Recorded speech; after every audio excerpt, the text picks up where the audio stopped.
Okay, good afternoon, everybody. It's a bit special to be here in this empty room.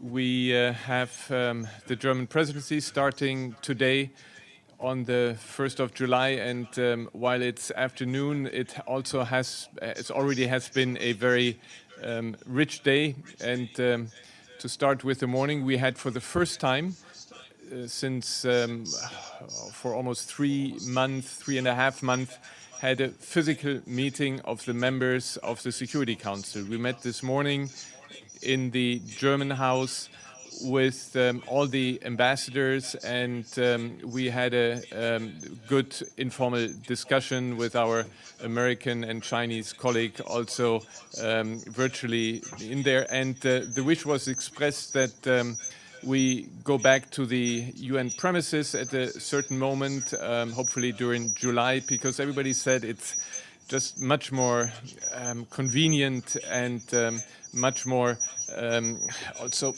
better for the atmosphere if we meet in person. But of course, it has to take place under conditions that are compatible with all the medical implications and with all the precautions that are necessary. That was the first positive moment this morning. The second one was that it was possible with our team to agree on the program of work for the month, so that we are all set to go. And then it was, even before coming to you here, we had a third very positive moment, and that was that the COVID-19 resolution was adopted by the Security Council. It was adopted by all 15 members voting in favor. And this is a very strong signal that was sent on the first day of the Security Council presidency in July. It was a very important message, because this gives hope for many people who are suffering. Many people are suffering in conflicts, many people in conflict areas where COVID-19 is striking. And now the Security Council, but all parties to the conflicts worldwide, are called upon to implement this appeal that was launched by the Secretary General in mid-March, and this appeal which has now been endorsed by the Security Council. So this has already been a very rich day, and it underlines also the success of the COVID-19 resolution. It underlines that when the countries work together, when the delegation of the Security Council work together, even with ups and downs, but that in the end we can achieve something. And this was a very important signal of functioning multilateralism. It was a very good signal for the United Nations that in the end we were able to come to this agreement. And I would like to pay tribute to both our French friends and our Tunisian friends, who have been the pen holders and who have worked with the support of everybody. And we tried as Germany also to give a push, and in a moment when things seem to be stuck, to give to set an impulse to actually then achieve this result. Now, 1st of July is not only the start of the presidency in the UN Security Council, it's also the start of the presidency that Germany has in the European Union.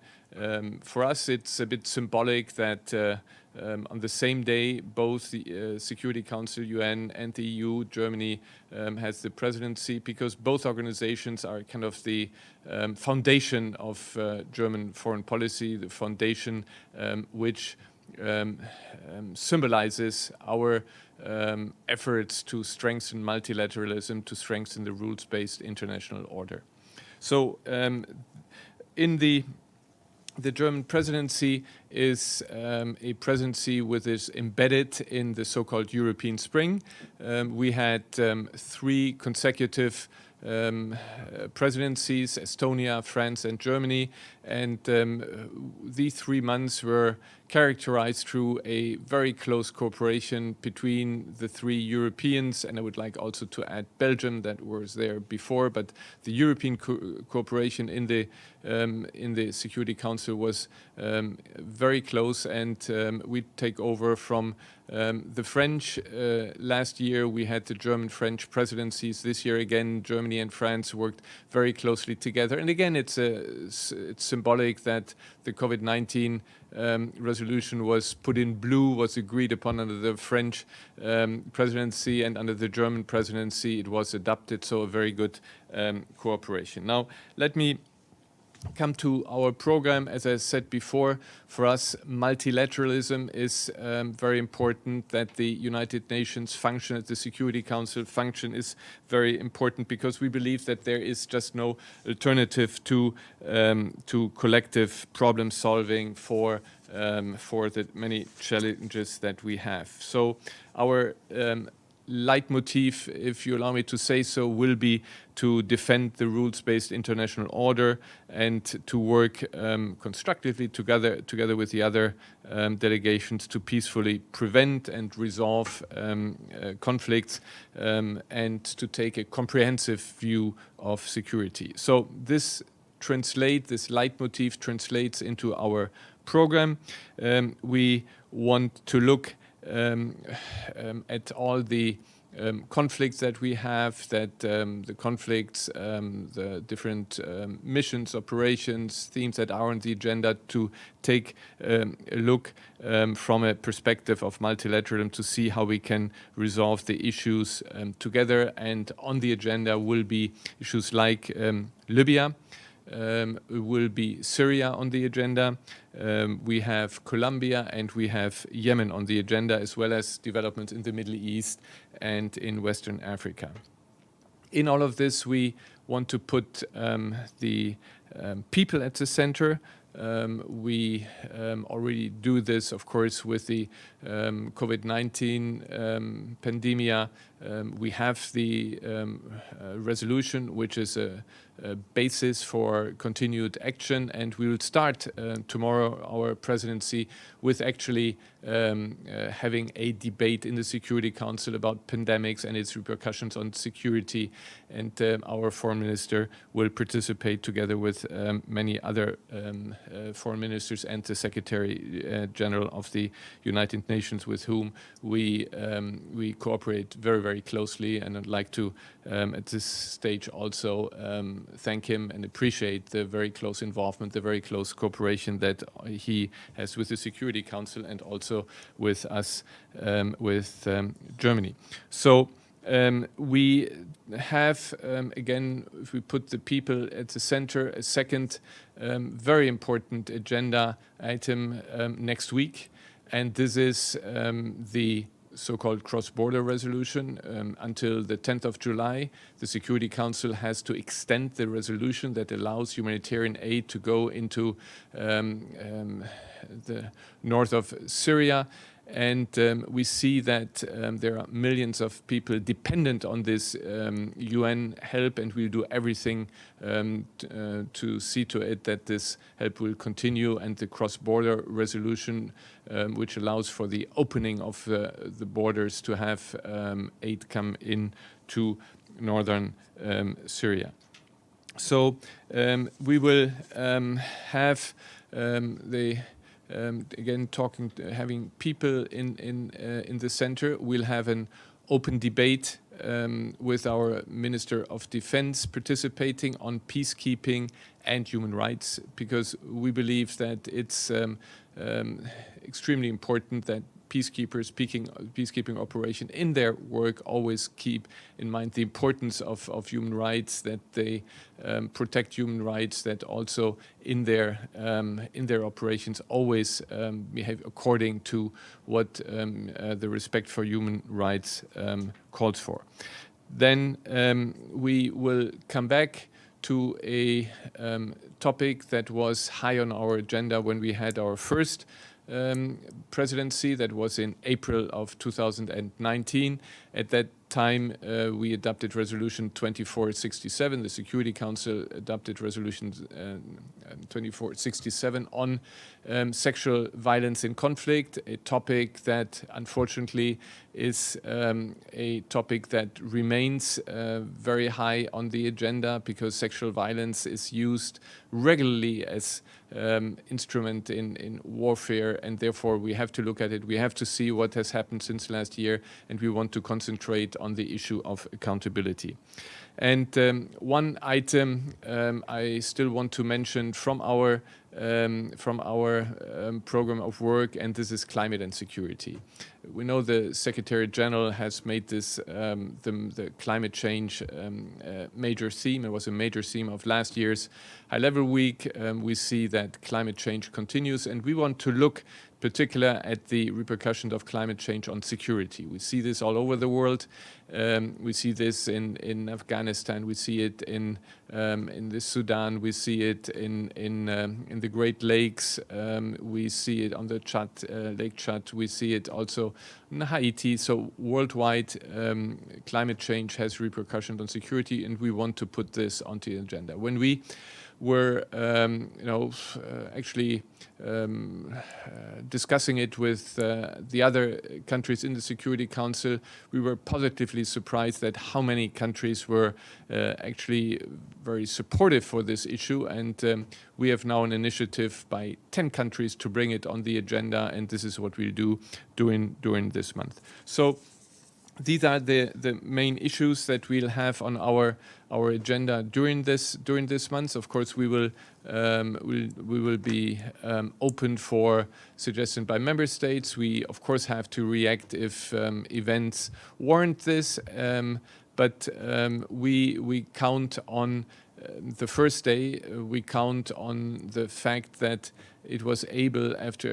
possible after long weeks to adopt the resolution on COVID-19, that this is a good start, and this will also inspire our colleagues to remain in this constructive mode, and we can be able and send a good message. Multilateralism functions. The rules-based international order is alive and kicking. Thank you. Thank you very much, Ambassador. And before we go to questions, as you know, there's no interpretation and everyone is usually muted. Once you get the question, please unmute yourself, ask your question in English. I take questions over the chat, but also if you wish to via WhatsApp and text message. And the first question goes, as always, to the President of the Correspondence Agency, Valeria Rebecco from ANSA. Valeria, you have the floor. Thank you, Catherine, and thank you so much, Ambassador, for this conference. We wish you the best of luck for the month ahead. My question is on Libya. So, there is any progress on the new special envoy for Libya? It has been a long time since Salameh is not anymore the special envoy, so I was wondering if there are any progress on his successor. Thank you so much. Well, thank you, Valerie. It's good to see you. And you raised Libya. We have Libya on the agenda of the Security Council. When you look at the situation on the ground, it is very troubling. You'll see still military movement. You see again, as in all conflicts, the civilian suffering. And Germany has launched the Berlin process, a Berlin conference. We have different mechanisms in place, and they have to work. And there has to be a lead. And we see this lead with the UN. We see the lead with the successor of Hassan Salameh. And I agree with you. It is absolutely urgent that we have a new envoy. And we appeal to those who launch and have make structural requests to change somehow the outfit, to discuss it, yes, but don't make the appointment of a special representative now kind of dependent on that. We need this person, and we urge delegations to agree to it. I know the Secretary General also wants it, but we of course depend on all parties, on in particular the permanent members of Security Council, to agree. Thank you very much. The next question goes to Majid Gli from Ruda Media Network. Majid, you have the floor. Catherine, can you hear me? Yes. Can you hear me? Thank you very much. Thank you, Ambassador. I appreciate it. I have two questions. The first one is about your draft resolution, Germany and Belgium, about Syria, about the cross-border humanitarian operations, specifically about Al Yarubia. Do you think that, are you optimistic that this your version of the resolution will be passed? And also, I want to hear from you how important you think, and other council members think it's important to open up those cross-border during this very tough time, especially in northeast Syria. My second question is the situation in Iraq. It's especially on the border between Turkey and Iraq. It's really escalating. Turkey has been almost 2 weeks started a military operation into the Iraqi territories. Today, Iraq is sending forces to the border, and I quote an Iraqi official, to stop Turkey. Basically, this is something that Iraq complained about in multiple letters to the Security Council. What is the Council going to do about this? Have you had any request from Iraq to hold a meeting, or at least to have a statement or position about this situation? Thank you. Yes, thank you. Thank you very much for these two questions. Number one, on the cross-border resolution. My Belgian colleague and I, we are the pen holders for this resolution, and we have been driven in our work by the humanitarian needs. And the humanitarian needs are such that we need cross-border possibilities to get to the people. We have last year, half a year ago, we had a similar discussion, and we pushed for the opening, also among those openings, Al Yarubia. And at the time, we were confronted with a veto by Russia and by China. And we are, as I said, driven by the needs on the ground. We believe that while so-called cross-line support is possible and is happening, and we have examples by the World Health Organization that has been able to ship aid from Damascus into the areas, into the northwest, but it's clearly not sufficient. There is a deficit, and this deficit could be covered by the opening of Al Yarubia, and therefore we put it in our resolution. We don't have much time left. On the 10th of this month, the resolution will run out, and we of course want to make sure that the aid will continue to flow into the region, so we'll continue to push for it, and we'll see how the next week will run. We are driven by the humanitarian needs. We see that the humanitarian needs in the northwest is there, the humanitarian needs in the northeast, in the northwest. We have a situation where there is hardly any, and it's not even possible to have so-called cross-line aid. We need the aid from Turkey. We need the aid through the two crossing points that are in the resolution 2504, and we'll continue to push for it. As I said, the humanitarian needs are our leitmotif, to again use the word I used earlier. On the Turkish-Iraqi conflict, we see this with concern. There has not been a demand for this item to be on the agenda of Security Council. At least I'm not aware of this, but we only started 14 hours ago. we believe that this conflict between neighbors should be resolved politically and not with military means. Thank you. The next question goes to Evelyn Leopold from Huffington Post. Evelyn, you have the floor. Sorry.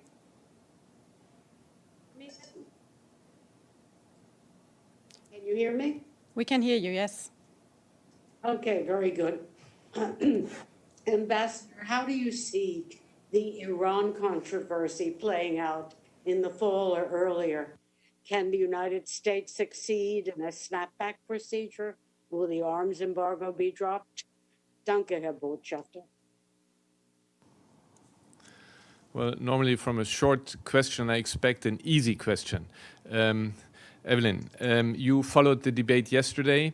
You followed the debate which, on the one hand, clearly said there are, from many delegations, that there are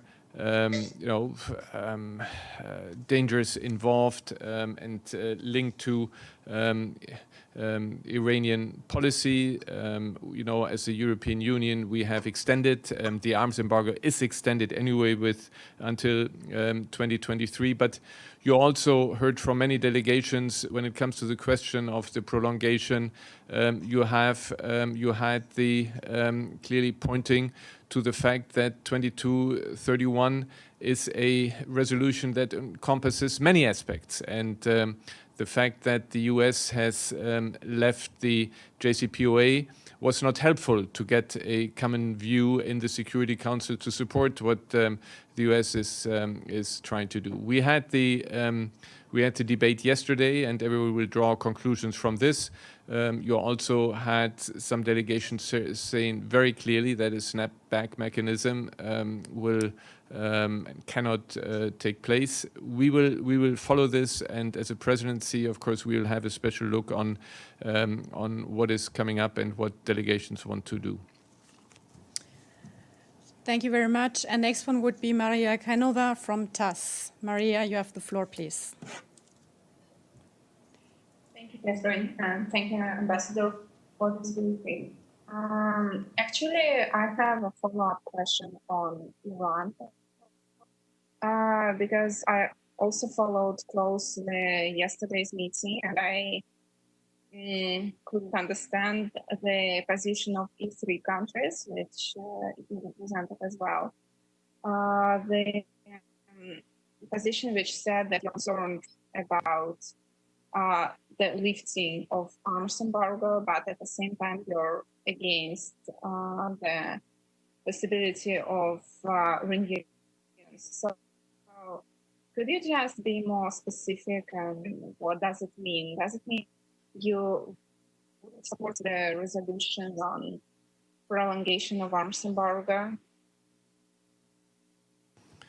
I couldn't very well understand your question, but I think I got the basic thrust of it, and you asked for an explanation of the E3. I think it's very easy to understand. The E3 position has always been that for us, the JCPOA is a key international agreement. It was a big success of diplomacy to have this agreement.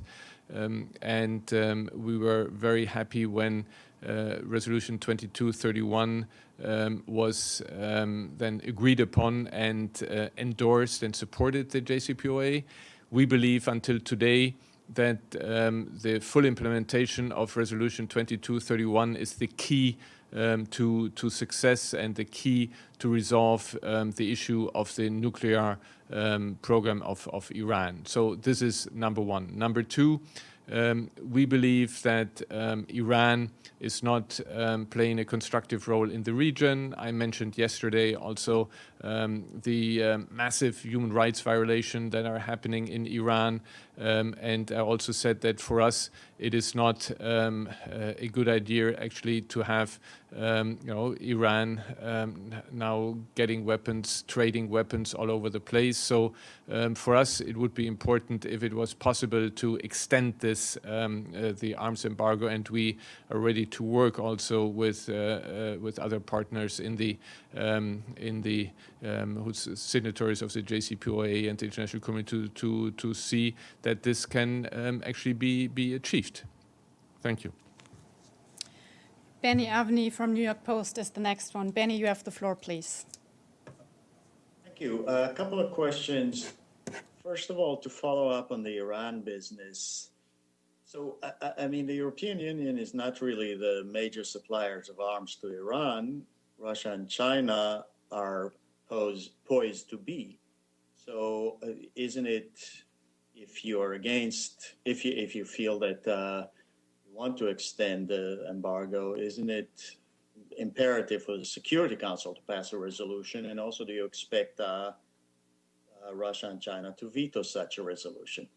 Secondly, a question on something that was last month. There was quite a lot of discussion on it on the level of foreign ministers, and that is the Israeli annexation. Was supposed to happen on 1st of July. So far, nothing has happened. It's unclear whether it is going to happen. Weren't we a little premature in condemning and making a big to-do about it? Okay, on the first issue, as I gave the response already, I said that we don't think it's the best idea now to provide weapons to Iran and allow Iran to send weapons all over the place.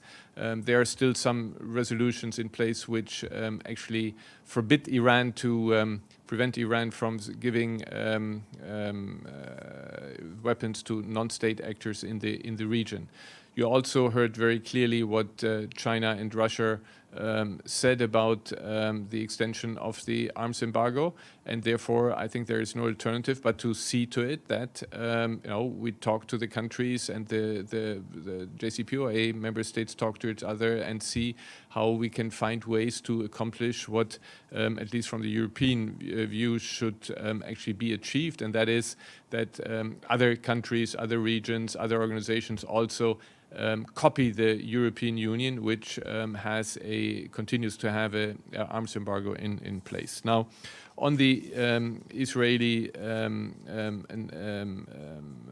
the possibility of annexation, I think I don't want to speculate. I'm very happy that we haven't seen anything, and we hope that events or efforts like the visit of German Foreign Minister Heiko Maas, who was in Israel, also the discussions here in the Security Council about the issue, that this will actually prevent from a violation of international law to happen. Thank you. Next question to Betül Yürek from Anadolu. Thank you, Catherine. Thank you, Ambassador, for this press conference. I have a couple of questions. Firstly, climate and security is one of your priorities, and I'm just wondering if the UN should have a special envoy on climate change, and do you think you're going to push for one during your presidency? And my second question is maybe on your national capacity. We have been hearing reports of China's forcing birth control on Uyghur minorities. What is your reaction to that? Thank you.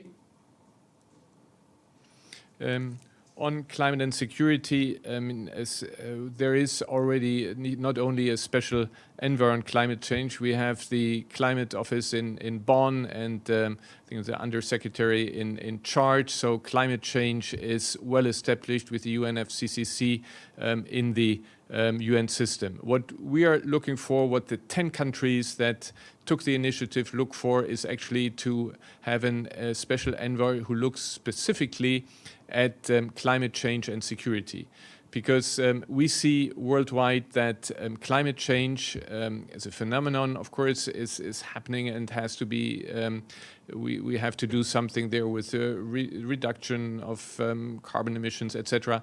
But we have to look at one issue, and this is an issue where the Security Council is in charge, and see how climate change leads to conflict. And we have this on so many places. We have it around the Lake Chad, where less water leads to a situation where herders with their cattle go into areas where you have farmers settled, and this comes automatically to conflicts. And this happens not only there.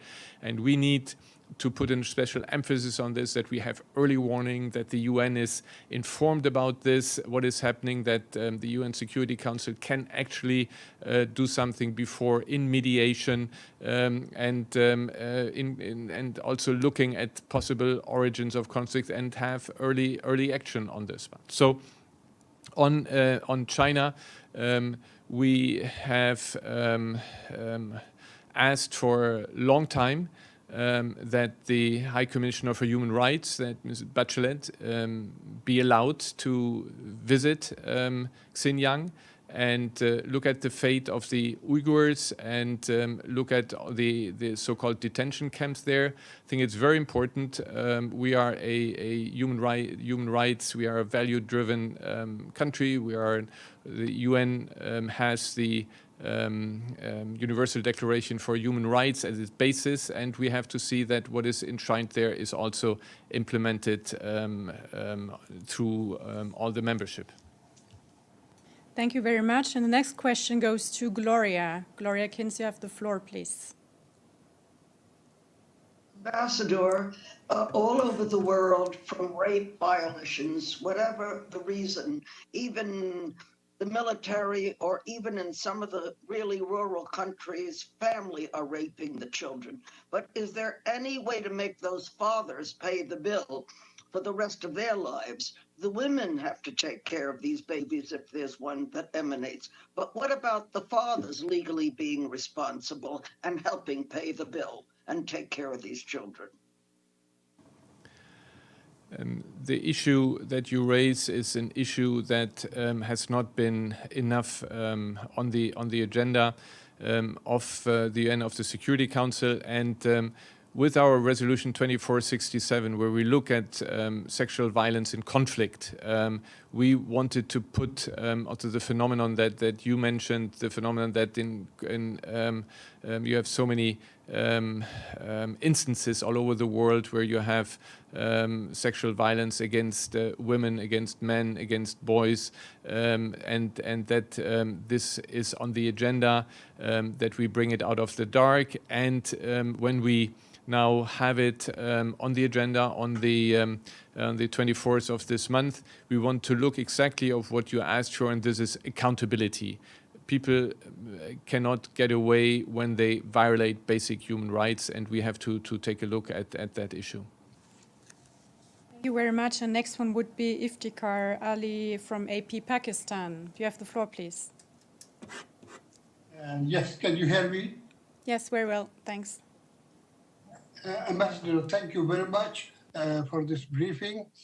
A day before your presidency, the Security Council adopted a press statement on the situation in Afghanistan, in which the members encouraged, quote unquote, Afghanistan's government and Taliban to hold early negotiations. Now, now you know that things are not moving on the ground, and the negotiations are yet to take place. But under your presidency, will you be giving a push for the intra-Afghan dialogue to end this conflict? Well, Germany and Afghanistan, this is a long history. Germans and Afghans have, through the history, been very close to each other. You may remember that at the beginning of this century, we had the Petersberg talks, where President Karzai was basically then at the time, his path to the presidency started there. Germany has supported Afghanistan over the many years. You know that we have a base in Mazar-e-Sharif and that we try to help the population, the people in Afghanistan in the north. And here we are penholders of the Afghanistan Foreign and Security Council, and we see to it that the UNAMA mission is extended, that the UN remains involved. And as Germany, we have been always supportive of the intra-Afghan dialogue. You may also remember that last year when the talks between the Taliban and also the United States and there took place, Germany promoted a intra-Afghan meeting where you had the Taliban and Representative Afghan meet. So Germany will always be supportive. We want the society to reconcile. We want a peaceful future for the country. So we'll be engaging. And if the occasion arises during our presidency, we will also again work on the issue and continue to promote a peaceful development of the country, because the fate of the people there is very high on our agenda. And we'll have, during our presidency, in any case, a meeting, I think it will be a so-called ARIA meeting, where we again will look at the women in Afghanistan. And I think it's the British and the Afghans themselves who have the leadership, the chairmanship of this group of friends, but Germany is very much involved. And we look in particular at the fate of women. I must say it still hurts when you see the pictures of the Taliban and the Afghan government, and when they are discussing, there are no women around the table. And this is for us very important, that more women on the government side, there are now more women, but overall that the role of women is strengthened, and the rights for girls and women are preserved in any agreement that at some stage will be reached in Afghanistan between the Taliban and the Afghan government. Thank you. Next question goes to Stefano Vaccara from La Voce di New York. Stefano, you have the floor, please.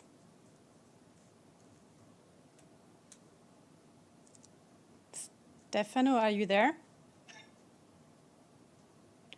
Otherwise, we... Can you hear me? Now, yes. Can you hear me now? Yes. Yes, okay. Yes, Ambassador. Actually, my colleague before Valeria, she mentioned Ghassam Salameh on the question on Libya. I mentioned him again, but not just on Libya, actually on the question on the United Nations. Ghassam Salameh, the former envoy in Libya, did a conference last week. In this conference, he had a very, very pessimistic view, not only of the future, but of the United Nations.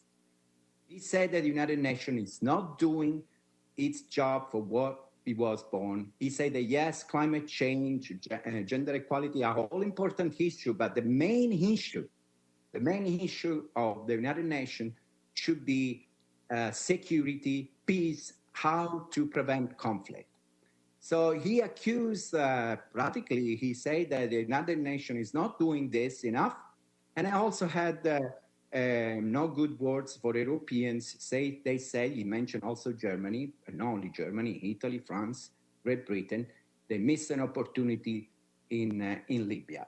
So what do you think about this view that Ghassam Salameh had of the United Nations, of its future, and its main object that should be preventing conflict? Thank you, Ambassador. There is no doubt that multilateralism has seen better times than it's right now.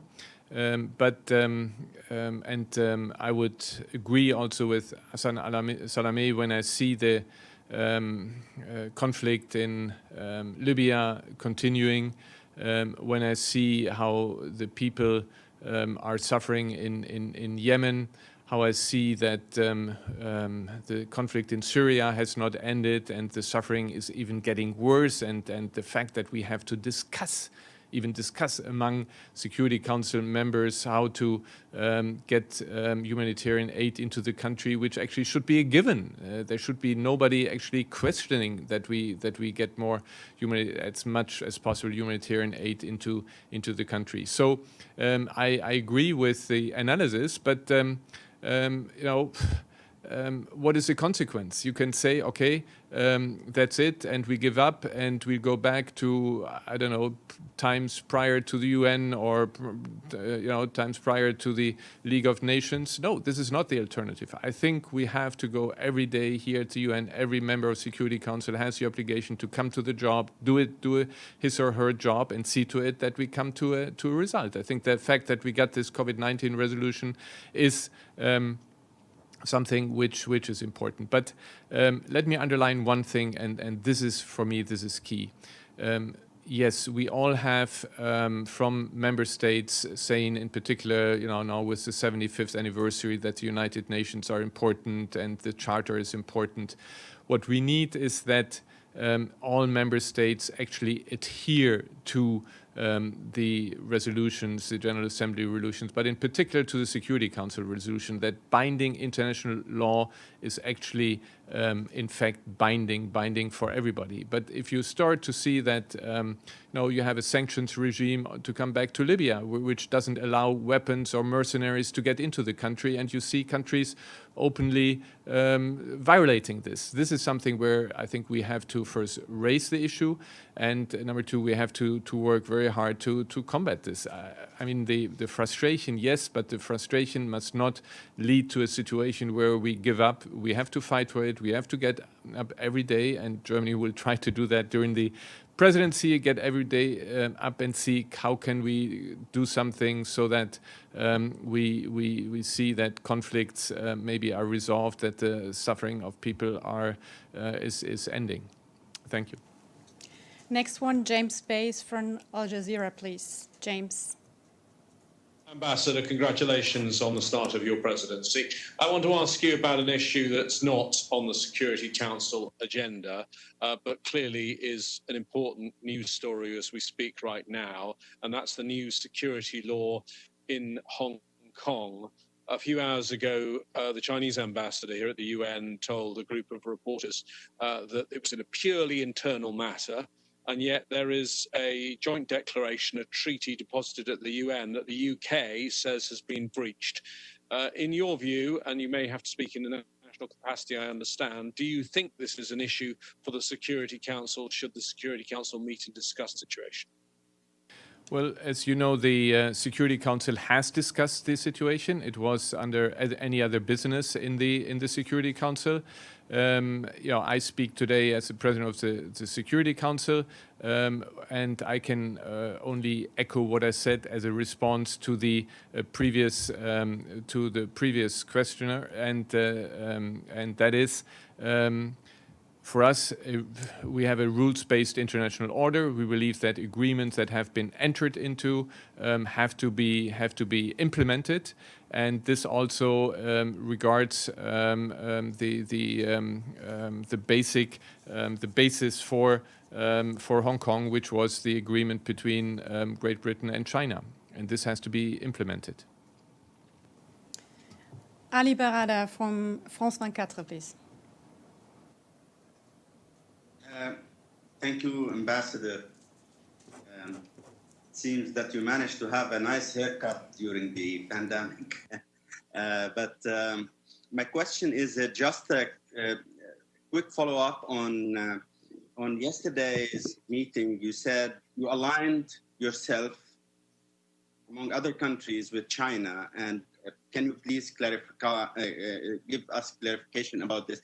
And my main question is about Lebanon. The situation is deteriorating by the day, and obviously there are security issues, and we are facing also some US demands regarding UNIFIL, and Germany has shifted its position regarding Hezbollah. So would you please tell us whether the Security Council is going to discuss this issue, and where does Germany stand at this time?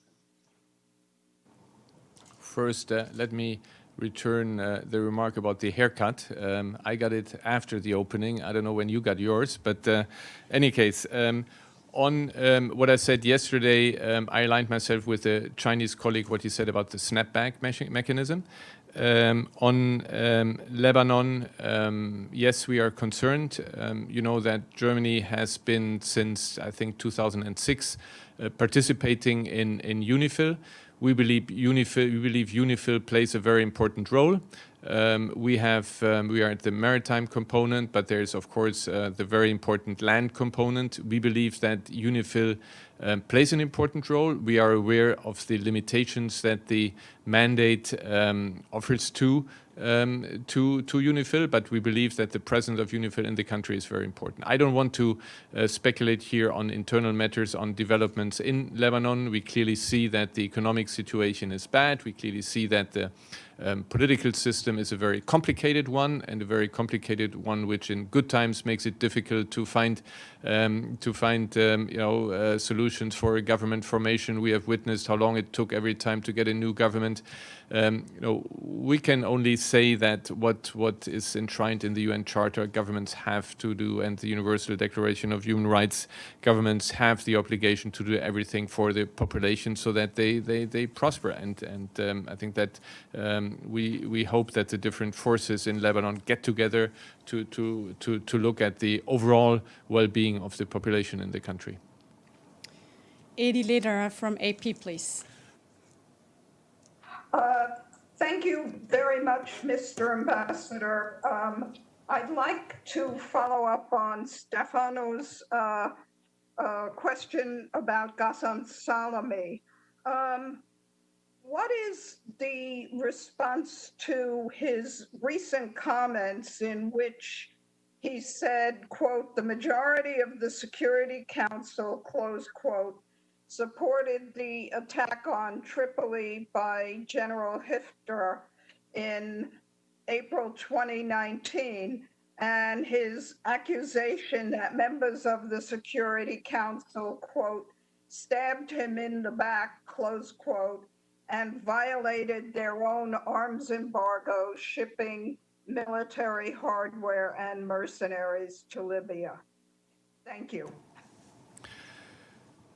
In April 2019, we had the presidency of the Security Council, and we had, still remember very lively what happened during this time, because Ghassan Salame and the Secretary General were promoting and launching the peace initiative and tried to get to the political solution, and then General Haftar started his offensive. I still regret that it was not possible to adopt at that time a product of the Security Council, not even press elements. And it has to do with maybe what Ghassan has told you, that there were, and you had reports also in papers about in American papers about positions that were taken by different delegations at this time. Already with regard to the delivery of weapons, it is a shame that openly countries and countries that are some of the members of the Security Council, countries that are participated also in the Berlin process, are openly delivering weapons to the parties there, and thereby violating international law, violating Security Council resolutions which are behind the arms embargo. Germany heads the Sanctions Committee, and this is one of the toughest things to do, that you had a sanctions committee and you see under your eyes how the regulations and how the sanctions are not followed. So I agree with Ghassan Salame, but I can only say what I responded to the earlier question on Ghassan. the international community security must not give up. We have to continue to try. We have to continue to try to implement the results of the Berlin conference, have the follow-up committee meet, have the military committee meet, see to it that you get the ceasefire, get the political process going. And for this, it would be wonderful to have a successor for Hassan. I hope his health is better now. It seems to be better now that he is very active again, apparently. But we need somebody now in taking the job for the UN, being the voice for the UN. As a quick follow-up, Hassan said that he was stabbed in the back by the Security Council. Are you concerned that the same thing could happen with a successor and that might actually hinder a good candidate from taking the job? There have been, from my perspective, from a German perspective, there have been good candidates being nominated and considered. It is for the question of structure, how to structure the office, that so far the Secretary General was not able to nominate it. And this is why earlier on I appealed to those who are blocking this to stop this and see to it that we finally get a successor to Hassan Salameh. We need a political figure. We need somebody who can drive the process forward and drive this political process forward. Thank you very much. I see that Stefano has a follow-up question directly on this, while I've noted 4 other colleagues who are not forgotten. So Stefano, very briefly, and the next one would then be Ibtisam Azim from Al-Arabi. First, Stefano, briefly. Yes, thank you very much. Ambassador, just because I forgot in my first question to tell you this, that Salameh said in this conference, the participant online said, UN has a cancer in this moment, and that cancer is the deregulation of strength. So a comment on this. What he said this expression, deregulation of strength. What do you think? Well, why didn't you ask Hassan what he means by this? It wasn't allowed, unfortunately. There were too many people. But we wrote about it. We wrote a big article about it. Yeah, I haven't seen that. Let me try to interpret. Of course, what we all want is that there is a monopoly of state that have the monopoly of the use of force. We see that worldwide there are more and more non-state actors. We have the case of the use, what we had in the Middle Ages, come back, and the use of mercenaries. And all this takes away a bit from the monopoly that's only state actors have for us. This is something that is we deeply regret. The number of non-state actors have increased tremendously, and this is a terrible development. When you talk to the envoys here who are in charge of international humanitarian law, the file children in armed conflicts, for them it is very difficult to get into touch with non-state actors and rebel groups and teach them basically about international humanitarian law. So this is indeed a negative development, and when you look at the different groups that are active in Libya, I start to understand what Hassan meant with the deregulation, and it's what I told you. Ibtisam, please. Can you hear me? Yes. Danke, Katrin. Danke, Herr Botschafter, und herzlichen Glückwunsch. My question is regarding your comments on the resolution adopted today. So the question is, do you think that the resolution adopted meets the expectation or the gravity of the COVID-19 and also the issue of a ceasefire? Do you think it's enough to mention or to refer to another GA resolution, or you would have wished to see a stronger language? And also on the same resolution, it does not require the Secretary General to report within a specific time frame to the Council. It talks about general language regarding reporting and his different different reports, the monthly report that he gives to the Security Council in different countries, which he's already actually doing. So could you please comment on that? And I have just to clarify something. The Egyptian foreign minister in his statement in the Security Council a few days ago talked about a draft resolution that Egypt circulated to the Security Council. Do you expect any vote on this issue, or you are going to wait until the African Union and the parties get into an agreement? Thank you very much.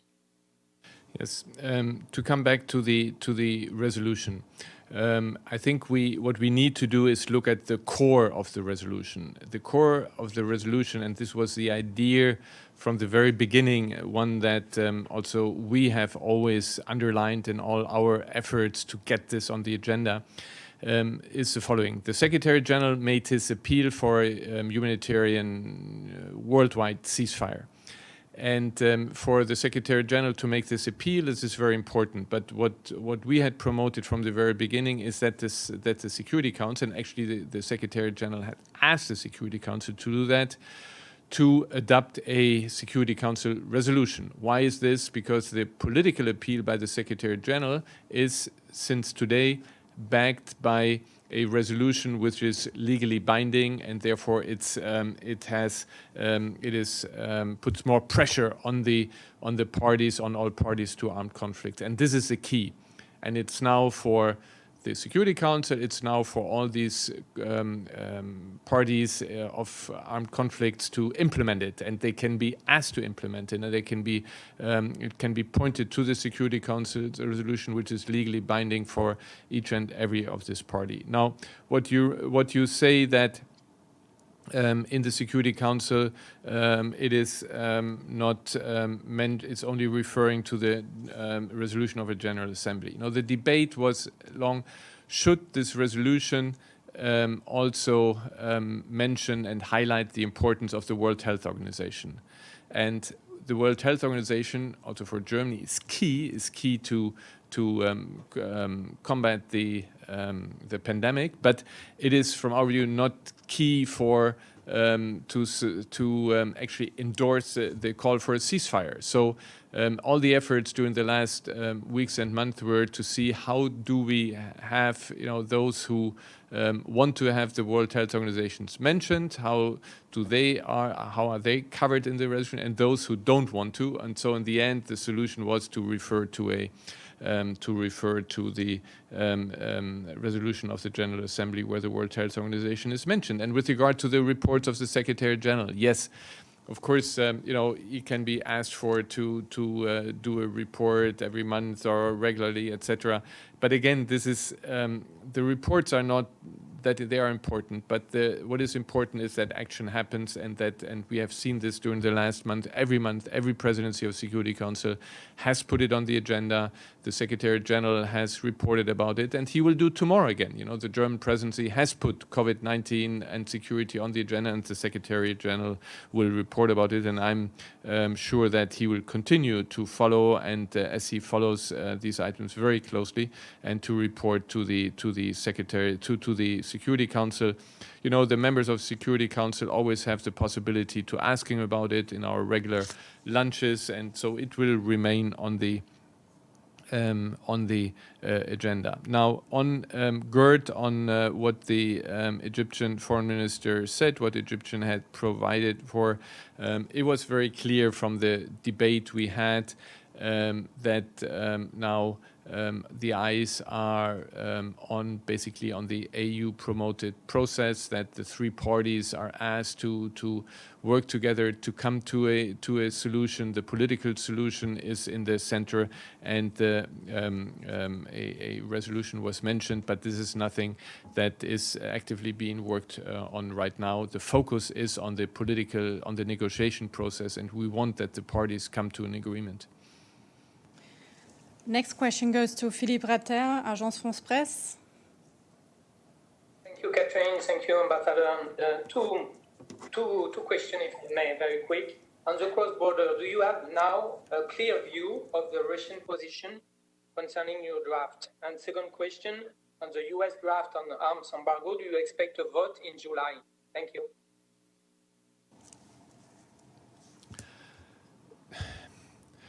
On the first question, we know that Russia has been driven by the objective to have Assad regain control of the whole country and to have then UN Chapter 7, actually UN crossing points there where the UN has the sovereignty is something that, this doesn't actually comply with the expectations of the Russians. So, and we have our expectations on the other side. Our expectation is that everything is done for the people, that they get their humanitarian aid, the support they need. And overall, we believe that we need in this country, we need peace, we need an end to the armed conflicts, we need reconciliation, and for this, we need accountability. And there we disagree so far with our Russian partners who have not driven this process of accountability. And also with regard to the political process, which we promote and the Russians also promote, but there also we have seen that they are dragging their feet. It's now at the end of August that they envisage the next meeting of the Constitutional Commission, and we believe it should be much earlier and much urgent. So we have our differences of view. Thank you very much. Next question goes to Abdelhamid. Thank you very much, Mr. Ambassador. My name is Abdelhamid Sayan of the Arabic Daily Al-Quds Al-Arabi.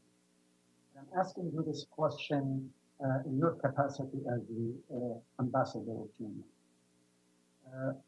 After Green Flag gave a statement in the Security Council about ridiculing international law, you walked out and you said, international law is not a la carte. You pick and choose what you like and you disregard that you don't like. A great statement. It was quoted all over the world. And I want to come back to that issue about international law. And Europe normally, in general, and Germany in particular, always promote international law. Only when it comes to it. Only when it comes to that massive violation of every article in all the UN resolutions, GA resolution, or Geneva Convention, the ICJ opinion. Europe only talk the talk, but they don't walk the walk. When Russia annexed Crimea, within a week, Europe imposed sanctions. Now, Israel is not only annexing more land and declared Jerusalem under their jurisdiction completely, and they're building a wall and destruction houses. They waged war on Gaza, killing 550 children in the 2014 war. But Europe, they do not take some punitive action. You claim that you uphold international law, but when it comes to action, it's just nothing. Can you explain that, sir? Sorry to say, but I think you have not really, in your question, reflected German position. There is no instance where Germany has not said that it's okay to not implement resolutions of the Security Council. And this also holds true for all the Security Council resolutions which relate to the Israeli-Palestinian conflict. Just to tell you that the last one which was adopted where all the different parameters are in, this is 2334. Germany is fully endorsed and fully behind, and also criticizes those countries that are not following it. Now, we are not in favor of military solution. We are in favor of political solutions. We believe and we drive forward all political efforts to come to a conclusion. In my intervention that I had on the debate on the Middle East a few days ago, I launched an appeal and said, let's go back to the quartet, have all the parties in the quartet agree to meet and see to it that we come to a political solution. This has always been a German position, but I reject your notion that we have said that it's okay for, and we have anyway welcomed or so the breach of international law. I haven't said that you welcome, sir. I said you talk the talk and you don't walk the walk. Are you prepared to do any limited measure if Israel went ahead and annexed 30% of the Palestinian land? As I said, we have been very clear also with regard to annexation, and the foreign minister was in Israel and clearly said that annexation does not comply with international law, and he warned and said that Germany would really urge the Israeli government not to go ahead with annexation. We have been very, very outspoken. Not many people actually went there and told it very clearly. Thank you. And I see the last question, because we're also running out of time, is Dulcie Leimbach. Dulcie, you have the floor, please. I don't think you answered Philippe's question about the Security Council voting on the arms embargo draft resolution in July. You know, we have we adopted today the program of work. We adopted all the different. We also have the different events on our calendar, and there is nothing about the item that we had yesterday on the agenda. Again, on the agenda for July. This is as we speak. Okay, thanks. Was that your question, or would you have a different one? Okay. Thank you very much. Thanks, everyone, for joining. Stay tuned over the month. Thanks for being with us. Have a great day. Okay, thanks very much for your interest in the German presidency. Thank you. Thank you. Merci, Ambassador. Thank you. Bye. Hope to see you in person. Bye-bye. No.